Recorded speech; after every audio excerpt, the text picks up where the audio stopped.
Of all the cases I worked, obviously the most personal case I have worked was the murder of my sister, Diane, who was killed in December 14th, 1969. One of the driving forces why I decided to become in law enforcement to begin with. It was an unsolved case for 34 years. In 1988, after I was when I was a young ranger, we didn't have AFIS, the automatic fingerprint identification system at that time. It was being worked on, but it hadn't been invented. So all your fingerprint identification was done manually. But Houston Police Department had a baby AFIS, a very rudimentary AFIS system that was developed by a professor at University of Houston who was a friend of mine. And so I thought, he told me how it worked and stuff. I thought, well, maybe I can go down there and we can use their system. And because we had fingerprints. When he raped and killed my sister was a telephone operator with Southwestern Bell. And she went to work at 1 o'clock on Sunday, December 14th. She had a 5-year-old son. And at that time, I was not in law enforcement, obviously, but I would stop and see, I worked downtown. I'd stop and see her almost every day on my way home to visit with her. I mean, she was a struggling single mother and didn't make much money, and I didn't make any money, and but we were pretty close. So when she was raped and murdered going to work that day, she was drug into an abandoned building in the parking lot where she parked. And the bad guy raped her and then killed her with a knife and left her to die. There was a witness who was a homeless guy who saw it happen. And there was a hospital across the road. He told the hospital, they came over, but by the time they got over there, she had passed away. Houston Homicide worked on it hard. I mean, they did. They did things that you would never be able to do today, trying to find out who killed Diane, and but it remained unsolved.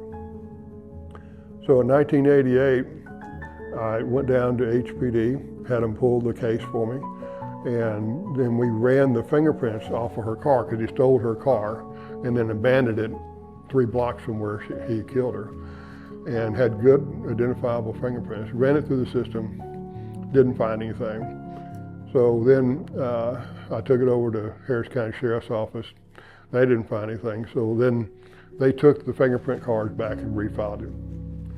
So in 2003, let me preface this by saying, when we started the AFIS system in 92 or 93, whenever it was, we started with $25 million. And we put current offenders in the system first. So old offenders were the last ones to be put in the system. So I waited a significant amount of time, hoping that since it was an old case and an old offender, that if he was still alive, now it would be in the AFIS system. So I go to Jim Ramsey, who was a homicide detective. Yeah, good guy. I'd known him since he was 18 years old. He was a cadet in the Baytown Police Department cadet program when I was a trooper and used to bring drunks and stuff in there. So went to Jim and told him what the deal was. Now Jim and I at that time had been friends for 30 years.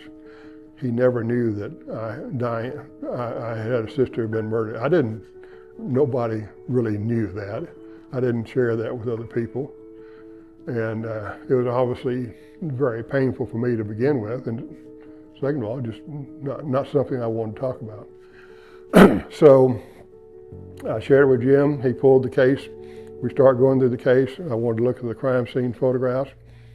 They were gone. I went and wanted to look at the evidence. No evidence. It was gone. Wanted to pull the fingerprint card. It was gone. I was pissed. And so I raised hell. And I guess it was the chief of the detectives assigned 5 detectives to go through all unsolved cases and found the fingerprint card misfiled in another case, unrelated case.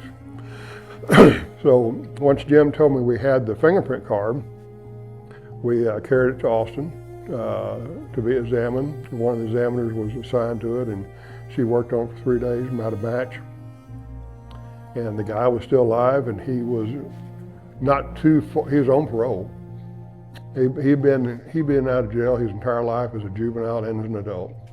3 days after he killed Diane, he went to Waco and kidnapped a woman and tried to kill her. She got the gun away from him, had a gun this time, and they captured him, and he got 45-year prison sentence for that. So we called the ranger in Texarkana, which is where he was, and he verified that he was at this halfway house. And so at this point, I got to bow out. Of course, interviewing being my expertise, I certainly wanted to, but I know Jim was a good interviewer, had all the confidence in him. He and his partner go to Texarkana, cold call, that guy doesn't know he's coming. He confesses. He confesses on tape 3 different times. So we get warrants on him, have him transferred back to Harris County. And in January 2004, he comes before the judge and pleads guilty. He was in bad health. He came in a wheelchair. And of course I'm in there, and, most of the company A's in there with me and my wife. And so the judge pronounces sentence, and he says, he asked for leniency because he's ill and this and that. And he said, I'm not going to show you any leniency. You didn't show Diane Maxwell any leniency in December 14th of 1969. You took her life. You took her away from her son. You took her away from her family, her brothers and sisters, and her mother and dad. I can't give you the death penalty because we didn't have the death penalty in 1969, but I am going to give you life in prison. So he gets through saying that, and the guy pipes up and he says, well, Judge, so when can I get out of jail? He didn't say anything. He said, take him away. Well, he died in prison. Within a year and a half, he died in prison. My dad, every time I went to visit my dad, he lived in St. Augustine, Texas. He was elderly, because my dad was 34 when I was born. So he was older. And he said, David, before I die, I want you to find out who killed Diane. I said, Daddy, I will. I'm going to work on it. I promise you I'll find out. And so I was very, very happy that while he still had his cognitive ability left and was still alive, and my mother had pretty bad dementia, so she was not as cognitive of what had happened, but he was very much so, and it really meant a lot to him to know that I'd caught the bad guy and he was in prison now.